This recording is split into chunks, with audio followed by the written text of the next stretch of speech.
Pale Rider was released in 1985, and the graves run from County Cork to Fresno. 8 of the 12 people in this film are dead. One of them was 19 years old on set, and he never reached 41. Number 1. In October of 1955, a studio looked at a contract player earning $100 a week and decided he was not worth keeping. Universal ended Clint Eastwood's deal, partly over his appearance and his delivery, and let him walk out of the gate. 30 years later, he was standing at Cannes with a Western he had financed himself. In Pale Rider, he is the nameless preacher, a silent gunfighter in a collar who never explains himself. He was born in San Francisco in May of 1930, weighing 11 pounds 6 ounces. Held back at middle school, thrown out of Piedmont High for pranks, he worked as a lifeguard, a paper carrier, a grocery clerk, and a forest firefighter before the Army took him. In 1951, the bomber he was riding home in ran out of fuel and went into the Pacific near Point Reyes, and he swam roughly 2 miles to shore alongside the pilot. Rawhide started him at $750 an episode. By 1983, he was taking 60% of the profits on the films he both starred in and directed. His first marriage, to Maggie Johnson, began in 1953 and ended in divorce in 1984, the year before this film reached theaters. He married Dina Ruiz in 1996, and that marriage ended in 2014. Today, he is 96 years old, splitting his time between the California coast and Hawaii, playing piano and making art. His son Kiel told a French broadcaster that his father has retired from filmmaking. The studio that could never have afforded him later had fired him first. 4 competitive Academy Awards. After that morning, the appearance and the delivery turned out to be the entire point. Second name. In September of 1994, an Emmy-winning actor went on national radio and offered to return to the biggest drama on American television, only if the man who created it were fired first. Michael Moriarty had played Executive Assistant District Attorney Benjamin Stone on Law and Order for 4 seasons, and he walked away from it in a public war over television censorship. In Pale Rider, he is Hull Barrett, the decent, unarmed miner who keeps asking other people to be brave. He said he had threatened legal action against Attorney General Janet Reno over her campaign against violence on screen, and he accused the show's creator of surrendering to her. There was a full-page advertisement urging artists to resist. The production disputed every word of it and said he had been removed for erratic behavior on set. Then, he left the United States for Canada, called himself a political exile, and he lives there still. None of that was where he started. He was the son of a surgeon and the grandson of a Major League Baseball umpire, a Dartmouth theater graduate who won a Fulbright and spent years at the Guthrie Theater before Bang the Drum slowly put him opposite Robert De Niro. An Emmy and a Tony arrived in the same year, and 2 more Emmy Awards followed. Divorce ended all 3 marriages, and since 1999 he has lived with his manager, Margaret Britchka. Writing publicly in 2006, he called himself a very bad drunk, sober, since 2004. He is 85 years old. Hull Barrett is the Western hero who never picks up a gun. Moriarty spent the middle of his own life in a fight he could not win, and left an entire country rather than concede it. Third, she was nominated for an Academy Award for Best Actress, won 2 Golden Globes for the same film, and then vanished from the screen for 8 years, by choice. Carrie Snodgress stepped away in 1970 to raise her son Zeke, who was born with cerebral palsy, and when she came back in 1978, the business had quietly reassigned her to supporting parts. She never had a lead of that size again. In Pale Rider, she is Sarah Wheeler, a woman choosing between a good man she does not love and a stranger she cannot have. She trained at the Goodman School of Drama in Chicago. From 1970 to 1975, she lived with the musician Neil Young, and the album Harvest carries songs written about her, including one about falling in love with an actress playing a part he could understand. She married the painter Robert Jones in 1981, and they separated within a few years. The work never stopped. Murphy's Law, Across the Tracks, 8 Seconds, Blue Sky, Wild Things. Her last released film reached audiences in the same year she died. On the 1st of April 2004, She died at the University of California Medical Center in Los Angeles. Her heart failed while she was on the waiting list for a liver transplant. Zeke was at her bedside. The age given was 58, although the Wire obituaries that ran that week reported 57, and the family held a private funeral and announced no service at all. She lies at Forest Lawn Memorial Park in Glendale, in Los Angeles County, with no section or plot on the public record. Sarah Wheeler gave up the man she wanted for the life she already had. Snodgress gave up an Oscar-nominated career for a child who needed her, and Hollywood never gave the career back. The next man in this cast stood 7 feet 1.5 inches tall, and before anyone put him on camera, he sold cemetery plots for a living. At number 4, a giant who spent his 20s teaching arithmetic. Richard Kiel's height came from a condition that flooded his body with growth hormone, and it made him unhireable for anything ordinary. So he sold vacuum cleaners, worked nightclub security, sold cemetery plots door to door, and taught mathematics at a radio school from 1963 to 1965. In Pale Rider, he is Club, the enormous mine worker written as Muscle who turns out to be the conscience. Detroit produced him in September of 1939, and the family moved to the Los Angeles area when he was 9. His face reached the world as Jaws, the steel-toothed killer with the smile, in 2 James Bond films at the end of the 1970s. 11 years after Pale Rider, Happy Gilmore handed him to a completely new generation, and Disney put his voice in Tangled in 2010. The first marriage ended in divorce in 1973. Then came Diane Rogers in 1974, and that marriage lasted 40 years, ending only when he died. There were 4 children and 9 grandchildren. He became a born-again Christian and said openly that his faith was what pulled him out of alcoholism, which is not the kind of thing a man built entirely of menace is expected to admit in public. He died in Fresno, California, on the 10th of September 2014 of heart disease, at 74, 3 days short of his 75th birthday. Belmont Memorial Park in Fresno holds him, and the specific section and plot are not on public record. Club is the man everyone in the camp is afraid of until he chooses a side. Kiel was a mathematics teacher who once sold graves for a commission, and he ended up in one of his own, in Fresno, 5th. On the last morning of 2024, 1 day before his 60th birthday, Sidney Penny lost the husband she had been married to for 29 years. Robert Powers died after months of an illness he had chosen not to make public, and she announced it herself on social media. In Pale Rider, she is Megan Wheeler, the girl whose prayer over a dead dog opens the entire film. She was 13 when the film premiered at Cannes. The whole supernatural logic of the story rests on whether an audience believes a child asking God for help, and a 13-year-old carried it. She was already experienced. Her father was Hank Penny, the Western swing bandleader, and she had been singing on his concert stages since she was 3 years old. 2 years before this film, she played the young Maggie Cleary in The Thornbirds. Daytime television became her home.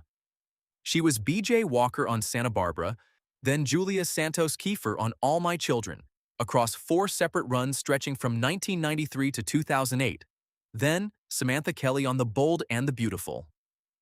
2 Daytime Emmy nominations came out of that work, and 2 Young Artist Awards had come before it, one of them for Pale Rider itself.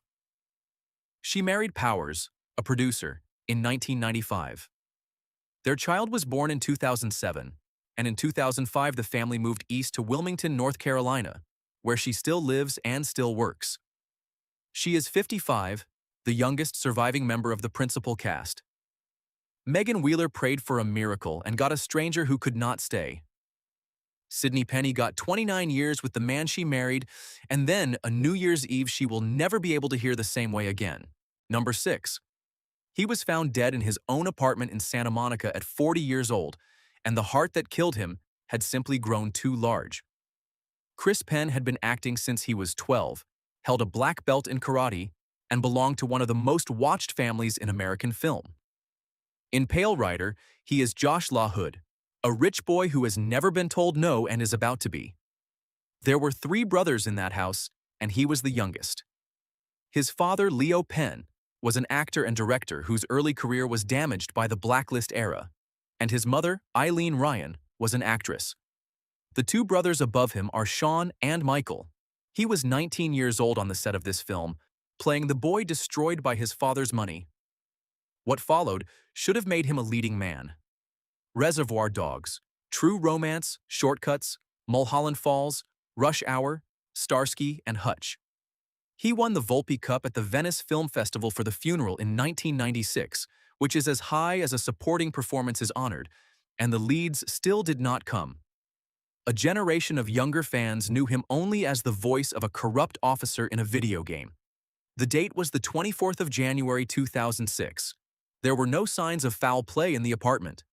The autopsy named nonspecific cardiomyopathy, an enlarged and diseased heart, with a prescription cough medication noted as a possible contributing factor. He was buried at Holy Cross Cemetery in Culver City, California, with no section or plot publicly listed. Josh LaHood is destroyed at 19 by everything his father built. Chris Penn was 19 when he played him, and he died at 40 of a heart that had grown too big to keep beating, 21 years almost to the season after this film opened. If that one landed hard, tell me in the comments which cast member you did not expect to be gone. I read every one of them. 7th. He went back to university at 52 while he was already a working Broadway and film actor, and took a master's degree 25 years after his first one. 5 years after that, Richard Dysart became one of the most recognizable faces on American television. In Pale Rider, he is Coy LaHood, the hydraulic mining baron who genuinely believes he is the civilized party. He grew up in Maine, in Skowhegan and Augusta, the son of a podiatrist. 4 years in the United States Air Force during the Korean War interrupted his studies, and he did not finish his first degree until 1956.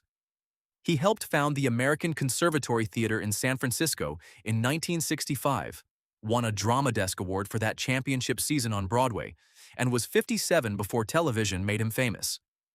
Dr. Copper in The Thing came 3 years before this film. Leland Mackenzie on L.A. Law came 1 year after it, and ran for 8 years, and brought him 4 consecutive Emmy nominations and a win in 1992.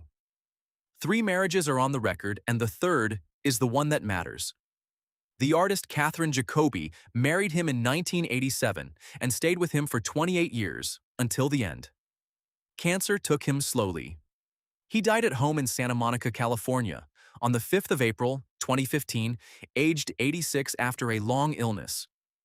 Cremation followed, and where his ashes went was never publicly recorded, which means the most famous senior partner in television has no grave anyone can visit. Coy LaHood believed money made him respectable. Dysart went back to school in middle age, in a business that rewards nobody for doing that, and became a star at an age when most character actors are being quietly retired. The woman coming up next lost 2 husbands to 2 separate plane crashes, 28 months apart. Number 8. In January of 1951, a plane crash killed her husband while she was pregnant with their first child. Her son Christopher was born 3 months later.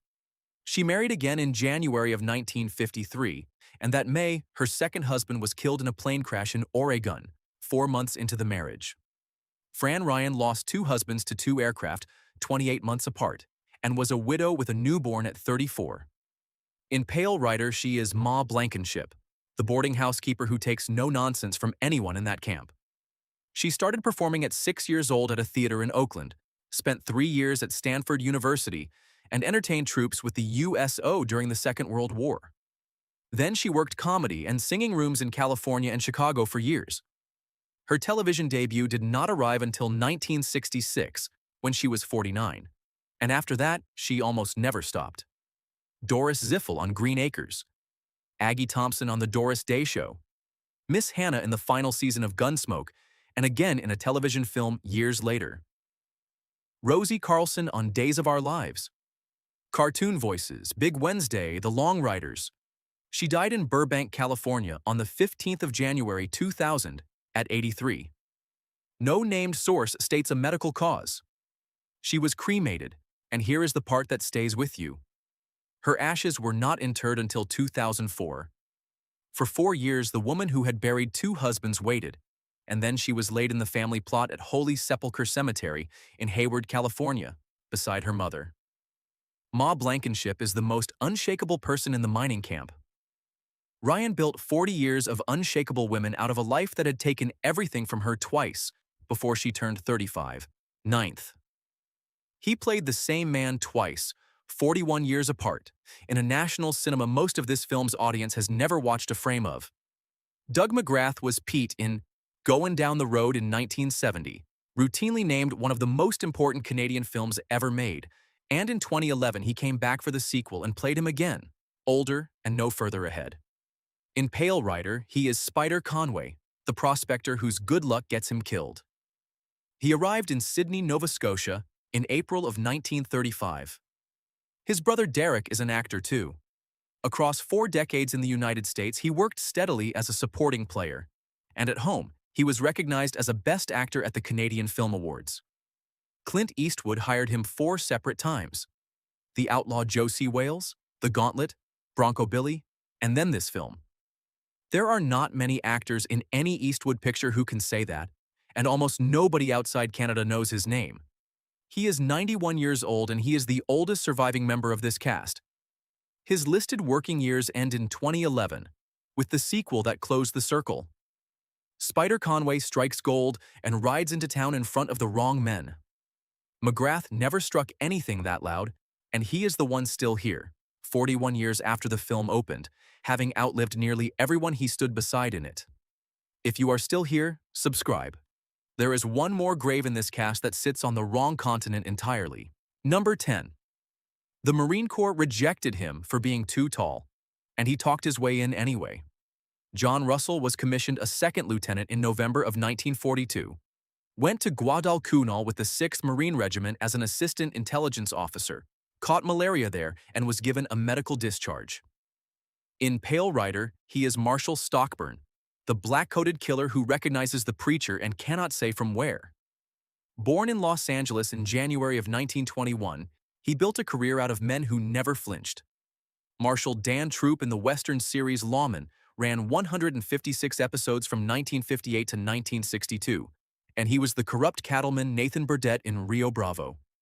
He married Renata Titus in 1943, in the middle of the war. That marriage produced 3 children and lasted 22 years. A second marriage in 1970 was over inside a year. By the 1980s, the leading work had gone, and it was Clint Eastwood who kept calling him back, first for The Outlaw Josie Wales and then for this film, when Russell was 64. Pale Rider was effectively the last significant thing he ever did on screen. Emphysema killed him on the 19th of January, 1991, in Los Angeles. He was 70, and he had marked that birthday only 16 days before. The Los Angeles National Cemetery holds him now, among veterans, in the ground he earned on Guadalcanal, rather than the ground he earned in Hollywood. His section and grave number are not public. Stockburn is a lawman who sells his badge to the highest bidder. Russell fought to be allowed to serve at all, and the country he served buried him for it. One of the 6 black coats riding behind that marshal is buried on another continent entirely, and he is next. 11th. He died at the wheel of his own car. Charles Hallahan was driving through Los Angeles on the 25th of November 1997 when his heart gave out, and he was 54 years old. In Pale Rider, he is McGill, one of 6 identical black coats riding in behind the marshal. He makes McGill the one face you notice, and he does it with almost no lines, simply by looking like a man who has done this before and finds it dull. That was the shape of his whole screen career. 3 Los Angeles Drama Critics Circle Awards for lead performances in the theater, and a lifetime of supporting parts on camera. Pennsylvania raised him, and 3 years in the United States Navy followed. There was a degree from Rutgers University in Camden, a Master of Fine Arts from Temple, work with the American Conservatory Theater, and in 1977 he helped found the Matrix Theater Company in Los Angeles. Television audiences knew him best as Captain Charlie Devane on the NBC series Hunter, which he played for 5 years. He was the volcanologist in Dante's Peak, released the year he died. Barbara Grybowski married him in 1983. They had 2 sons, and all 3 of them outlived him.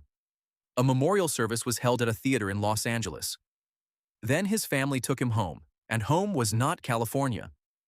Charles Hallahan is buried in the Old Church Cemetery in Cove, County Cork, in Ireland, the harbor town his grandparents left. The plot is not on the public record. McGill is one of 6 men who ride in and never say who they are. Hallahan lies an ocean away from the studios that employed him, in Irish ground under his own name. 12th and last.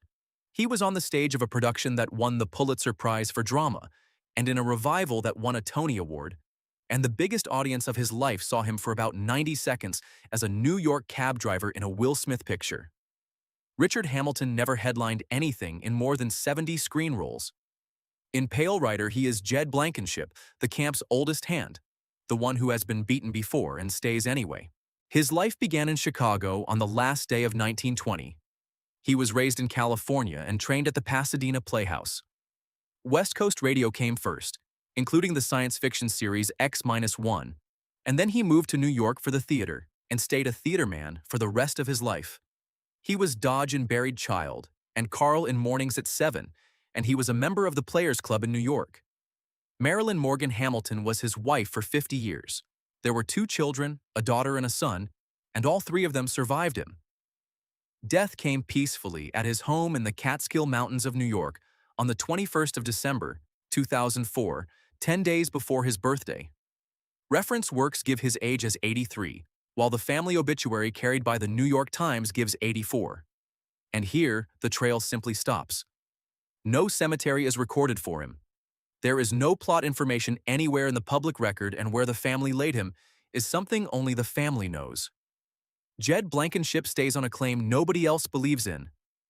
Hamilton spent 60 years on stages that won other people prizes, and he is the one member of this cast whose grave nobody has ever written down. An Irish harbor, a veterans field in Los Angeles, one family plot in Hayward, a cemetery in Fresno, and somewhere in the Catskill Mountains a grave nobody ever wrote down.